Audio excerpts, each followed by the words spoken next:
ইংল্যান্ডে চলছিল সদ্য বিদায় হওয়া প্রাইম মিনিস্টারের ফিউনারেল। সেই অনুষ্ঠানে যোগ দিতে হাজির হয় পৃথিবীর সব বড় বড় দেশের প্রেসিডেন্টরা। কিন্তু এক ভয়ঙ্কর হামলায় প্রাণ হারাতে থাকে জার্মানি, ইতালি, ফ্রান্স ও জাপানের সব সুপ্রিম লিডাররা। পৃথিবীতে নেমে আসে এক শোকের ও আতঙ্কের ছায়া। কিন্তু কারা ঘটাচ্ছে এসব অ্যাসাসিন, আর কেনই বা এই কাণ্ড? এই সব প্রশ্নের উত্তর নিয়ে হাজির হলাম 2016 সালে মুক্তি পাওয়া লন্ডন হ্যাজ ফলেন মুভির এক্সপ্লেনেশন। কথা দিচ্ছি, অস্থির লেভেলের এক এক্সপ্লেনেশন তোমরা দেখতে যাচ্ছ। তো চলো আর প্যাচাল না বাড়িয়ে শুরু করা যাক আজকের মুভি এক্সপ্লেনেশন। মুভির শুরুতেই আমরা পাকিস্তানের এক প্রত্যন্ত গ্রামের মধ্যে দিয়ে একটা গাড়ি যেতে দেখি। সেই গাড়ির রেডিওতে বাজছিল গতদিনের এক ভয়ঙ্কর ট্র্যাজেডির নিউজ।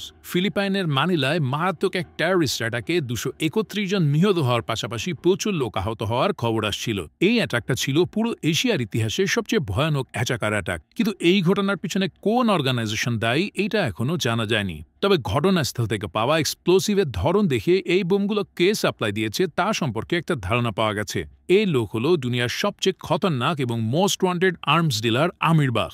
মজার ব্যাপার হলো যে যেই গাড়িতে এই রেডিও বাজছিল সেটা চালাচ্ছিল বাখাবাড়ি ছেলে কামরান। শুধু সে একাই নয়, তার পুরো পরিবারই এই অস্ত্রের ব্যবসার সাথে জড়িত ছিল। আজ তার মেয়ের বিয়ে থাকলেও ছেলে কামরান বাবার সাথে দেখা করতে এসেছে সম্পূর্ণ এক ভিন্ন উদ্দেশ্যে।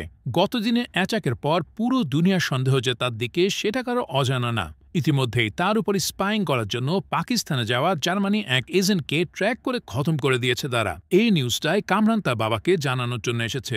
তখন সে কামরানকে হুকুম দেয় যে ওই এজেন্টের পরিবারকেও যাতে শেষ করে দেওয়া হয়, কারণ প্রতিশোধ বশত তারা একদিন না একদিন হুমকি হয়ে উঠতে পারে। কিন্তু সে কি জানতো, কিছুক্ষণ পর সে তার নিজের পরিবারকে শেষ হতে দেখবে। কারণ এই সময়টা ইউএসএ এয়ারফোর্সের এক ড্রোন তাদের মেয়ের বিয়ের অনুষ্ঠানের উপরে নজর রাখছিল।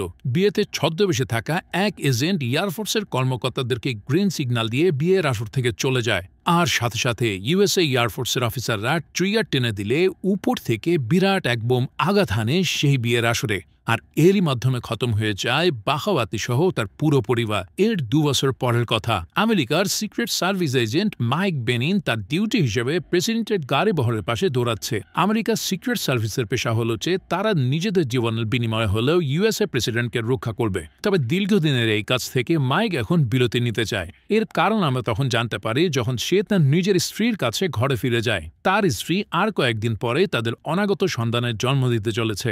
আর এই সময়টাতে সে তার স্ত্রীর পাশে থাকতে চায়। তাই সে প্রেসিডেন্ট দপ্তরে তার চাকরি থেকে রিজাইন দেওয়ার জন্য একটা চিঠি লিখতে শুরু করে। অন্যদিকে আমেরিকান প্রেসিডেন্ট বেঞ্জামিন অ্যাশার তখন প্রতিদিনকার মতনই অফিস শুরু করছিল। হঠাৎ তার কাছে খবর আসে যে ইংল্যান্ডের প্রধানমন্ত্রী জেমস উইলসন হুট করে মারা গেছে এবং খুব শীঘ্রই রাষ্ট্রীয় মর্যাদায় তাকে সমাহিত করা হবে। এই রাজকীয় ফিউনারেলে যে বিশ্বের বড় বড় সব নেতারা উপস্থিত থাকবে তা তো আর বলার অপেক্ষা রাখে না। প্রেসিডেন্ট বেঞ্জামিনের অফিস থেকেও তার ইংল্যান্ডে যাওয়ার সমস্ত প্রস্তুতি নেওয়া শুরু হয়। অন্যদিকে মাইক তার ঘরের টিভিতে বসেই এই নিউজ দেখছিল। হঠাৎ তার কাছে হোয়াইট হাউস থেকে একটা ফোন আসে, আর সাথে সাথে তার রেজিগনেশন দেওয়ার ইচ্ছাটাও পুরোপুরি মুছে ফেলতে হয়। কারণ প্রেসিডেন্টের লন্ডন ট্রিপে তাকেই তার মেন সিকিউরিটি অফিসার হিসেবে যেতে হচ্ছে। এই দায়িত্ব পাওয়ার পরপরই দ্রুত সে হোয়াইট হাউসে চলে যায়। সেখানে তার সাথে সিক্রেট সার্ভিস ডিরেক্টর লিন একসাথে মিলে প্রেসিডেন্টকে যাবতীয় সিকিউরিটি ডিটেলস ব্রিফ করে।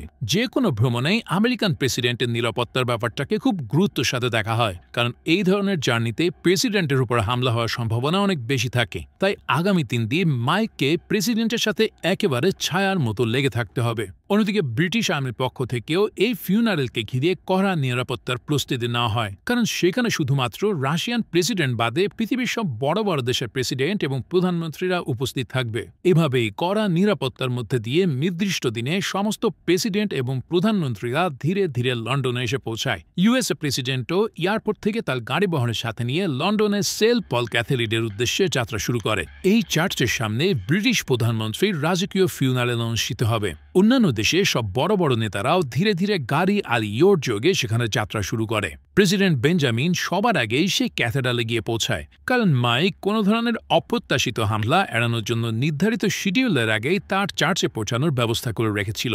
এবার দ্রুত চলে আসার ফলে কেউ যদি হামলার প্রস্তুতি নিয়েও থাকে তাহলেও সেটা হবে তাদের জন্য একটা সারপ্রাইজ। আর পথে প্রেসিডেন্টের উপরে হামলা হওয়ার সম্ভাবনা খুবই কম থাকবে। যাই হোক, প্ল্যান মোতাবেক প্রেসিডেন্ট বেঞ্জামিনও নিরাপদেই খুব দ্রুত চার্চে পৌঁছে যায়। তারা সেখানে পৌঁছানোর কিছু সময় পর্যন্ত সবকিছু একদম ঠিকঠাকই চলছিল। তবে শিডিউল অনুসারে যখন অন্যান্য দেশের নেতারা একে একে আসতে শুরু করে তখনই আমরা এক অদ্ভুত কাণ্ড দেখতে পাই। চার্চের সামনে বোম চেকিং এর দায়িত্বে থাকা এক পুলিশ অফিসার তার বোম ডিটেক্টর দিয়ে ইতালিয়ান প্রেসিডেন্টের গাড়ির নিচে বোম খুঁজে পায়, কিন্তু এই কথাটা সে কাউকে না জানিয়ে গাড়িটাকে ক্লিয়ারেন্স দিয়ে দেয়। এখান থেকে আমরা বুঝতে পারি যে শীঘ্রই বিরাট কোনো গন্ডগোল হতে চলেছে। আর পর মুহূর্তে সেই গন্ডগোল শুরু হয়ে যায়। চার্চে প্রবেশ করা মাত্রই ইতালিয়ান প্রেসিডেন্টের গাড়িটা সজোরে ব্লাস্ট হয়ে গাড়ির ভিতরে থাকা সমস্ত লোক ঘটনাস্থলে মারা যায়। এই কাণ্ড দেখে উপস্থিত জনতার মাঝে প্যানিক ছড়িয়ে পড়লে কোথা থেকে যেন পুলিশি ড্রেস পরা কিছু লোক এসে গোলাগুলি শুরু করে দেয়। তাদের মধ্যে একজনকে খুব চেনা চেনা মনে হচ্ছিল, যার পরিচয় আমরা একটু পরে পাবো। এদিকে ওই পুলিশি ড্রেস পরা ব্যক্তিদের পাশাপাশি ব্রিটিশ রানের গার্ড পোশাক পরিহিত লোকরা প্রচণ্ড গোলাগুলি শুরু করে দেয়। গুলি শুরু হওয়া মাত্রই মাইক তার সঙ্গীদের নিয়ে প্রেসিডেন্ট বেঞ্জামিনকে দ্রুত আড়াল করে ফেলে। এরপর সে নিজেই গুলি করে বেশ কিছু অ্যাটাকারকে খতম করে দেয়, কিন্তু আশেপাশে তখন একের পর এক ব্লাস্ট হয়ে চলছিল। এছাড়াও অন্যান্য পথ দিয়ে আসতে থাকা লিডারদের গাড়িও একে একে ব্লাস্ট হতে থাকে। এমনকি সেন্ট পল চার্চে থাকা বিশাল ব্রিজটাকেও ধসে দেওয়া হয়, আর এই ধসে জার্মানির প্রেসিডেন্ট তার গাড়ি সমেত পানিতে পড়ে মারা যায়। অন্যদিকে ফ্রেঞ্চ প্রেসিডেন্ট যে ইয়টে করে নদীপথে আসছিল সেখানেও ঘটে এক বিরাট বিস্ফোরণ। এভাবে একের পর এক অ্যাটাকে কানাডা, জার্মানি, জাপান, ইতালি ও ফ্রান্সের প্রেসিডেন্ট আর প্রধানমন্ত্রীরা নিহত হতে থাকে। অন্যদিকে চার্চের সামনে গোলাগুলির ভেতরেই মাইক তখনও ইউএসএ প্রেসিডেন্ট বেঞ্জামিনকে বাঁচানোর চেষ্টা করে যাচ্ছে। পুলিশের পোশাক পরিহিত কিছু লোক তখনও তাদের দিকে গুলি করে যাচ্ছিল, এমনকি তারা এক্সপ্লোসিভ রাউন্ড ফায়ার করে আশেপাশের গাড়িগুলোকে উড়িয়ে দিচ্ছিল। এমন একটা গাড়ি প্রেসিডেন্টের নিজের গাড়ির উপর এসে পড়লে তাকে আর সেই গাড়ির ভিতরে ঢোকানো সম্ভব হয় না। তাই মাইক তখন আর এক এজেন্টকে নতুন একটা গাড়ি নিয়ে আসতে বলে। সেই এজেন্ট দ্রুত গাড়ি নিয়ে এসে হাজির হলে মাইক কোনোভাবে প্রেসিডেন্টকে কাভার দিয়ে লিন সহ প্রেসিডেন্টকে সেই গাড়িতে বসাতে সক্ষম হয়। এরপর তারা দ্রুত গতিতে সেই গাড়িটাকে সেখান থেকে সরিয়ে নিয়ে যেতে থাকে। আর তাদেরকে এভাবে বেরিয়ে যেতে দেখে পুলিশ পোশাক পরিহিত লোকরা কাকে যেন ফোন করে সেই গাড়িটার ডিটেলস জানিয়ে দেয়। এই লোকটা আর কেউই নয়, বরং মুভির শুরুর সিনে সেখানে থাকা আমির বাখাওয়ের ছেলে কামরান। তার মানে তার বোনের বিয়েতে করা ড্রোন হামলায় সে মারা যায়নি, আর এই অ্যাটাকগুলো তার পরিবারের মৃত্যুর রিভেঞ্জ। যাই হোক, 5 জন ওয়ার্ল্ড লিডারকে তারা সহজে খতম করে দিতে পারলেও মাইকের স্কিল আর বুদ্ধির কারণে প্রেসিডেন্ট বেঞ্জামিন তাদের হাত থেকে বেরিয়ে যায়। কিন্তু তাকেও কি আর তারা এত সহজে যেতে দেবে? কামরানের আদেশে এবার কিছু অ্যাটাকার বাইক এবং পুলিশ কার নিয়ে তাদের পিছনে ধাও করতে থাকে। পিছন থেকে তারা অনবরত গুলি চালাতে থাকলেও গাড়িটা বুলেট প্রুফ হওয়ার কারণে কারো গায়ে গুলি লাগে না। এছাড়াও পুলিশ কার থেকে তাদের উপরে চলতে থাকে অনবরত গুলি। এখানে মাইক তার বুদ্ধি দিয়ে একে একে সেই কারগুলোকে ধাক্কা দিয়ে উল্টে ফেলতে শুরু করে। এবার মাইক দরজার গাড়ি খুলে মারাত্মক স্কিলের মাধ্যমে পিছনের ধেয়ে আসা সব বাইকারকে গুলি করে খতম করে দেয়। এভাবে আরও কিছুক্ষণ চেস চলতে থাকলে মাইক আরও কিছু বাইকারকে খতম করতে সক্ষম হয়। তবে গাড়ির বুলেট প্রুফ কাজ দুর্বল হয়ে গেলে তার মধ্যে দিয়েই একটা গুলি এসে ড্রাইভার ভয়েটের গায়ে লেগে যায়। তৎক্ষণাৎ সে মারা গেলে মাইক এবার নিজেই গাড়ি চালাতে শুরু করে। এবার সে দারুণ দক্ষতায় গাড়ি চালাতে থাকলে সাইড থেকে একে একে বাইকার এসে তার জানালার ভিতরে ঢুকতে যায়। তবে মাইক সেই লোকগুলোকে ঝুলন্ত অবস্থাতে একটা খাম্বার সাথে বাড়ি খাইয়ে লিটারলি ধর থেকে মাথা আলাদা করে ফেলে। এরপর সে আরো কিছু দূরে গিয়ে গাড়িটাকে রিভার্স গিয়ারে নেয় আর বাকি বাইকারদেরকেও খতম করে ফেলে। এরপর সে দ্রুত প্রেসিডেন্টের হেলিকপ্টারের সামনে গাড়ি থামিয়ে তাকে হেলিকপ্টারে বসাতে সক্ষম হয়। ভাইরে ভাই, এখানে মাইকের যে স্কিল দেখিয়েছে তা সত্যি দেখার মতো ছিল। এদিকে পর্দায় এবার আমরা স্বয়ং আমির বাখাওয়াইকেই দেখতে পাই। তার মানে ওই হামলায় সে আর তার ছেলে দুজনাই বেঁচে গিয়েছিল, কিন্তু মারা গিয়েছিল তার মেয়ে এবং মেয়ের হবু জামা সহ গোটা পরিবার। এই ঘটনার ভয়ানক প্রতিশোধ নিতেই এই অ্যাটাক ছিল তাদের প্ল্যান করা, অর্থাৎ সে হলো এই অ্যাটাকের মাস্টার মাইন্ড। সে সুলতান নামের তার এক সঙ্গীর সাথে ল্যাপটপে কথা বলতে থাকে। সুলতানকে সে বলে যে আমরা পুরো পৃথিবীকে চেঞ্জ করে দিয়েছি, আর এবার সময় এসেছে লন্ডনকে আমাদের কন্ট্রোলে নিয়ে নেওয়া।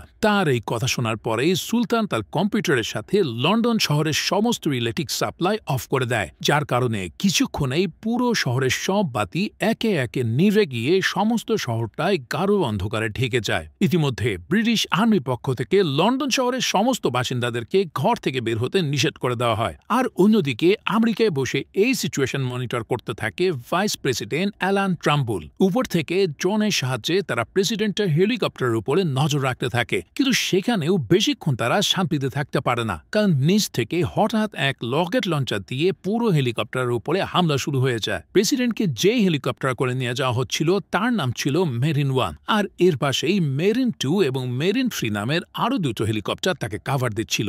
এবার অ্যাটাকাররা প্রথমে রকেট লঞ্চারের মাধ্যমে মেরিন 3-কে ক্র্যাশ দিয়ে দেয়। এরপর মেরিন 2 প্রেসিডেন্টকে বাঁচানোর জন্য নিজেকে স্যাক্রিফাইস করে ফেলে, কিন্তু তারপরেও মেরিন 1 রক্ষা পায় না, কারণ নিচ থেকে অ্যাটাকাররা এবার নিক্ষেপ করে বসে খতরনাক এক মিসাইল। সেই ভয়ানক মিসাইলের আঘাতে মেরিন 1 মারাত্মক ড্যামেজ হয়ে ক্র্যাশ করতে শুরু করে। আর হোয়াইট হাউসে বসে ড্রোনের মাধ্যমে এই দৃশ্য দেখে সবাই ধরে নেয় যে প্রেসিডেন্ট বুঝি সেখানেই শেষ। তবে এই ক্র্যাশ ল্যান্ডিং এর পরেও মাইক এবং প্রেসিডেন্ট বেঁচে ছিল, কিন্তু লিনের পেটে একটা লোহার টুকরো ঢুকে যাওয়ার কারণে সে মৃত্যুবরণ করে। মাইক তার মৃত্যুতে প্রচন্ড কষ্ট পায়, কারণ লিনা তার খুব কাছের বন্ধু ছিল। লিনা মারা যাওয়ার আগে তাকে প্রমিস করায় যে সে যেন শেষ পর্যন্ত বেঁচে থাকে, কেননা তার সন্তানকে যেন সে এতিম হতে না দেয়। এভাবে ইমোশনাল এক বিদায় দেওয়ার পর লিনা মারা গেলে মাইক তাকে হেলিকপ্টারে রেখেই বেরিয়ে আসে। এরপর মাইক তার টিমের সাথে যোগাযোগ করার চেষ্টা করলেও রেডিও ড্যামেজ হয়ে যাওয়ার কারণে কেউই তার কোনো রেসপন্স করে না। অগত্যা মাইক প্রেসিডেন্টকে নিয়ে জঙ্গলের মধ্যে দিয়ে দৌড়াতে শুরু করে, কারণ পিছন থেকে আরো কিছু বাইকার সেদিকে ধেয়ে আসছিল। সে প্রেসিডেন্টকে জানায় যে কাছে একটা মেট্রো স্টেশন আছে যার আন্ডারগ্রাউন্ড টানেলটা অনেক সেফ, তাই সেখানে পৌঁছাতে পারলে মাইক প্রেসিডেন্টকে কিছুক্ষণের জন্য নিরাপদে রাখতে পারবে। তাই তারা দুজনে এবার সে মেট্রো স্টেশনের দিকে যাত্রা শুরু করে। অন্যদিকে বাহাউই এবার নিজের ভিডিও রেকর্ড করে পুরো পৃথিবীকে জানিয়ে দেয় যে নিজের পরিবারের মৃত্যুর প্রতিশোধ নিতে সে এই অ্যাটাক করিয়েছে। এরপর সে সরাসরি হোয়াইট হাউসে যোগাযোগ করে প্রেসিডেন্ট বেঞ্জামিনকে তার হাতে তুলে দিতে বলে, কারণ তার উপরে ড্রোন হামলার নির্দেশটা এসেছিল প্রেসিডেন্টের পক্ষ থেকেই। সে জানায় যে প্রেসিডেন্টকে পাবলিকের সামনে খতম করে সারা দুনিয়ায় লাইভ প্রচারের মাধ্যমে সে নিজের প্রতিশোধ পূর্ণ করবে। কিন্তু ভাইস প্রেসিডেন্ট অ্যালান বাখাবির এই দাবিটাকে পুরোপুরি নাকচ করে দেয়। তখন সে প্রেসিডেন্টকে না পেলে আরো বেশি সিভিলিয়ানকে হত্যা করার হুমকি দিয়ে বসে। অন্যদিকে মাইক এবং প্রেসিডেন্ট নিজেদের যান প্রায় হাতে নিয়ে মেট্রো স্টেশনে ঢুকতে সক্ষম হয়। এবার স্টেশনে ঢোকার আগে মাইক পুলিশ ড্রেস পরা এক লোককে মেরে অজ্ঞান করে তার কাছ থেকে পিস্তল এবং অ্যামুনিশন নিয়ে নিয়েছিল। এরপর তারা মেট্রো স্টেশনে ঢুকে পড়লে সেখানেও তাদের জন্য আগে থেকেই অ্যাটাকাররা ওত পেতেছিল। তবে মাইক তার মারাত্মক স্কিলের সাহায্যে তাদের সবাইকেই একে একে গুলি করে খতম করে দেয়। এরপর শেষে একজন লোককে সে মাটিতে মেরে ফেলে দিয়ে তার কাছে সে একটা ফোন খুঁজে পায়। এই ফোনে কামরান লোকটার কাছ থেকে সর্বশেষ আপডেট জানতে চাচ্ছিল। মাইক ফোনে কামরানকে নিজের পরিচয় দিলে সে বলে ওঠে প্রেসিডেন্টকে আরো আগে মারায় তাদের উচিত ছিল, এখন তার জন্য খামাগা কিছু সিভিলিয়ানদেরকে নিজেদের জীবন হারাতে হবে। কিন্তু মাইক তার কথায় পাত্তা না দিয়ে বলে যে সে বেঁচে থাকা অবধি প্রেসিডেন্টের একটা চুলও কেউ বাঁকা করতে পারবে না। এরপর সে কামরানের সেই সঙ্গীর পেটে ছুরি ঢুকিয়ে দিয়ে তার মৃত্যু যন্ত্রণার আত্মনাদ শোনায়। মানে এই অ্যাটাকারকে টক্কর দিতে গেলে তাদের মতোই তাকে নৃশংস হতে হবে। যাই হোক, অ্যাটাকারদেরকে খতম করে দেওয়ার পর মাইক এবং প্রেসিডেন্ট কিছুক্ষণ সে মেট্রো স্টেশনে অবস্থান করে। প্রেসিডেন্ট মাইককে প্রমিস করায় যে কোনোভাবে সে তাকে বাঁচাতে না পারলেও অ্যাটাকারদের হাতে জিম্মি হওয়ার আগে যেন তাকে খতম করে দেওয়া হয়, কারণ সে অ্যাটাকারদের খেলার পুতুল হতে চায় না। মাইক তাকে প্রমিস দিলেও সে এটা জানায় যে তার ফার্স্ট প্রায়োরিটি হবে যে কোনো মূল্যে প্রেসিডেন্টকে জীবিত বের করা। এদিকে হোয়াইট হাউসের অফিসিয়ালরা হেলিকপ্টার ক্র্যাশের পর পাওয়া ড্রোন ফুটেজ বিশ্লেষণ করে জানতে পারে যে প্রেসিডেন্ট বেঞ্জামিন এখনো জীবিত আছে। এই ব্যাপারে নিশ্চিত হওয়ার পরেই তাদের মুখে সবারও আবার হাসি ফুটে ওঠে। মাইকের হাতের ইশারা দেখে সবাই বুঝতে পারে যে সে লন্ডনের M16 সেফ হাউসের কথা বোঝানোর চেষ্টা করেছে। তাই ভাইস প্রেসিডেন্ট অ্যালান তৎক্ষণাৎ সেই সেফ হাউসের লোকেশন বের করে রেস্কিউ টিম রেডি করার নির্দেশ দেয়। এরপর সে ব্রিটিশ মিলিটারি জেনারেলদের সাথেও যোগাযোগ করতে থাকে। চিফ ইন্সপেক্টর হ্যাজার্ড তাকে জানায় যে বাখাওয়ের লোকেরা পুরো লন্ডন শহরে পুলিশদের সাথে মিশে রয়েছে, তাই কে পুলিশ আর কে অ্যাটাকার সেটা বের করা ভীষণ কঠিন। এই মুহূর্তে তাদের তেমন কিছু করার নেই, তবে কোনোভাবে এদের চিহ্নিত করতে পারলেই এক নিমিষেই তাদের খেলা শেষ করা যাবে। এছাড়াও প্রধানমন্ত্রী জেম উইলসনের মৃত্যুটাও যে একটা বিষক্রিয়ার কারণে হয়েছে সেটাও এখন প্রমাণিত। অর্থাৎ এই সমস্ত ঘটনায় খুব সূক্ষ্মভাবে প্ল্যান করে করা হয়েছে। যাক, অন্যদিকে মাইক এবার প্রেসিডেন্টের সাথে খুব সাবধানে মেট্রো স্টেশন থেকে বেরিয়ে পড়ে। এবার সে তাকে নিয়ে M16 সেফ হাউসে ঢুকে পড়তে সক্ষম হয়। সেখানকার ইনচার্জ জ্যাকোলিন তাদেরকে স্বাগত জানানোর পর তারা কিছুক্ষণ সেখানে রেস্ট করে। এরপর জ্যাকোলিনের ল্যাপটপে তারা ভাইস প্রেসিডেন্টকে একটা বার্তা পাঠায়। সে তাদেরকে জানায় যে খুব দ্রুতই তাদেরকে উদ্ধার করার জন্য একটা ডেল্টা ফোর্স সেখানে পাঠানো হবে। এই কথা শোনার পর প্রেসিডেন্ট যেন হাফ ছেড়ে বাঁচে। এর কিছুক্ষণ পরেই সিসিটিভি ফুটেজে দরজার বাইরে কিছু মিলিটারি পোশাক পরা ব্যক্তিদেরকে আসতে দেখা যায়। এই ফোর্স দেখে প্রেসিডেন্ট বুঝে নেয় যে এরাই হচ্ছে ডেল্টা ফোর্স, কিন্তু মাইক বুঝে যায় যে এই লোকগুলো ডেল্টা ফোর্সের ছদ্মবেশে থাকা অ্যাটাকার, কারণ তাদের কাছে যে বন্দুকগুলো আছে সেগুলো ইউএসএ কমান্ডাররা ব্যবহার করে না। তাছাড়া ডেল্টা ফোর্স এত তাড়াতাড়ি চলে আসারও কোনো কথা নেই, অর্থাৎ প্রেসিডেন্ট যদি এখান থেকে বের হয় তাহলে সাথে সাথেই তার খেল খতম। এই লোকগুলোকে আসতে দেখে মাইক সেফ হাউসের বন্দুক আর অ্যামিউনিশন নিয়ে তাদের হামলার জবাব দেওয়ার জন্য রেডি হয়ে পড়ে। এবার সে প্রেসিডেন্টের হাতে একটা পিস্তল তুলে দেয় যাতে প্রেসিডেন্ট নিজের প্রয়োজনে তা ব্যবহার করতে পারে। মাইক জ্যাকুলিনকেও সেখান থেকে চলে যেতে বলে, কারণ অস্ত্র চালাতে না জানলে এখানে থাকার মানে হবে স্রেফ মরণ। এবার জ্যাকুলিন নিজে উদ্ভূত ব্রিটিশ ইন্টেলিজেন্স কোয়ার্টারে চলে যায়, কারণ তার মনে হচ্ছিল যে তাদের ভিতরেই কোন এক বিশ্বাসঘাতক আছে, তা না হলে অ্যাটাকাররা M16 সেফ হাউস পর্যন্ত পৌঁছাতে পারত না। যাই হোক, ইতিমধ্যে অ্যাটাকাররা ফেক ডেল্টা ছদ্মবেশে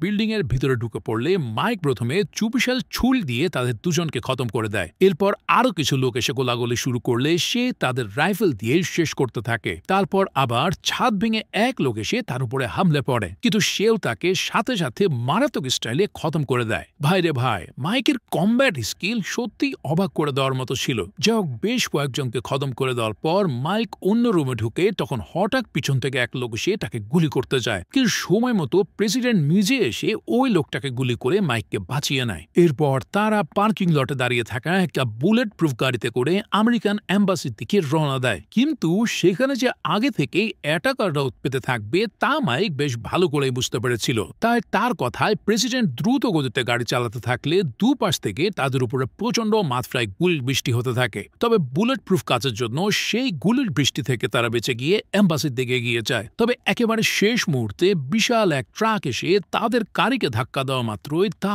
উল্টে পড়ে। এবার অ্যাটাকাররা এসে আহত অবস্থাতে প্রেসিডেন্ট বেঞ্জামিনকে ধরে নিয়ে যায়। মাইক তাদের দিকে গুলি চালিয়ে তাদেরকে আটকানোর চেষ্টা করলেও তারা প্রেসিডেন্টকে নিয়ে গিয়ে সেখান থেকে পালিয়ে যায়। আর তারপর পরই সেখানে এসে হাজির হয় রিয়েল ইউএসএ ডেল্টা ফোর্স, মানে বাংলা সিনেমার কাহিনী শেষে পুলিশ হাজির হওয়ার মতো ঘটনা আর কি। যাই ডেল্টা ফোর্সের ক্যাপ্টেন মাইককে জানায় যে তারা প্রেসিডেন্টকে যে কোনো মূল্যেই মরতে দেবে না। মাইক নিজেও অস্ত্র হাতে নিয়ে তাদের সাথে যোগ দেয়। এবার হোয়াইট হাউসের লোকেরা বাখাউইকে ধরার জন্য খুব গুরুত্বপূর্ণ একটা ইনফরমেশন পেয়ে যায়। লন্ডনের এক বিল্ডিং থেকে বাখাউইর লোকেরা নিয়মিত তার সাথে যোগাযোগ করত।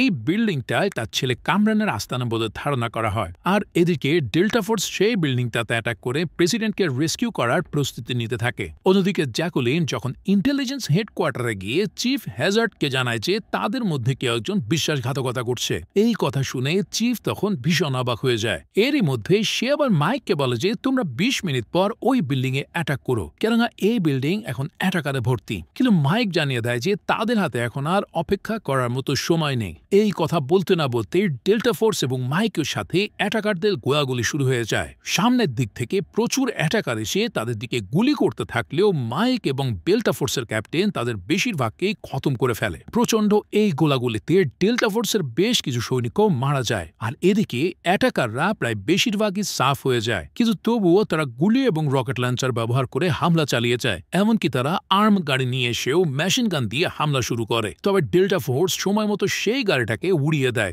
ইতিমধ্যে তাদের কিছু লোক বিল্ডিং এর ভিতরে ঢুকেও ফাইট করতে থাকে, যার কারণে ভিতর দিক থেকে একের পর এক গুলি এবং ব্লাস্ট হতেই থাকে। মাইক নিজেও ডেল্টা ফোর্সের ক্যাপ্টেনের কাছ থেকে জেনে নেয় যে প্রেসিডেন্টকে অ্যাটাকাররা কোথায় লুকিয়ে রেখেছে, যার ফলে বিল্ডিং এ ঢোকার আগেই তারা বিল্ডিং এর বাইরের জেনারেটরটাকে উড়িয়ে দিয়ে পাওয়ার সাপ্লাই অফ করে দেয়। পাওয়ার চলে যাওয়ার পর কামরান দ্রুত ইমার্জেন্সি পাওয়ার অন করে লাইফ চালু করতে বলে। ইতিমধ্যেই তারা প্রেসিডেন্টকে জিম্মি করে তাকে বসিয়ে রেখে একের পর এক ঘুষি মেরে যাচ্ছিল। কামরানের চোখে মুখে ফুটে উঠছিল তার বোনের হত্যার তীব্র প্রতিশোধ। অন্যদিকে মাইক ততক্ষণে চুপিসারে ভাঙা দেওয়ালের ভিতর দিয়ে বিল্ডিং এর মধ্যে ঢুকে পড়ে। তারপর চুপি চুপি সে আগাতে থাকে সেই রুমটার দিকে, কিন্তু অ্যাটাকাররা হঠাৎ তার মুখোমুখি হয়ে গেলে মাইক প্রচন্ড গুলিতে প্রায় 7-8 জনকে একাই খতম করে দেয়। তার সাথে ডেল্টা ফোর্সের ক্যাপ্টেনরাও অ্যাটাকারদেরকে খতম করতে থাকে। এদিকে কামরানের অ্যাসিস্ট্যান্ট সুলতান ইতিমধ্যে ইমার্জেন্সি জেনারেটর অন করে লাইভে আসতে সক্ষম হয়। তারপর কামরান প্রেসিডেন্টকে তার শেষ কথাগুলো ক্যামেরার সামনে বলতে বলে। প্রেসিডেন্ট বলতে থাকে যে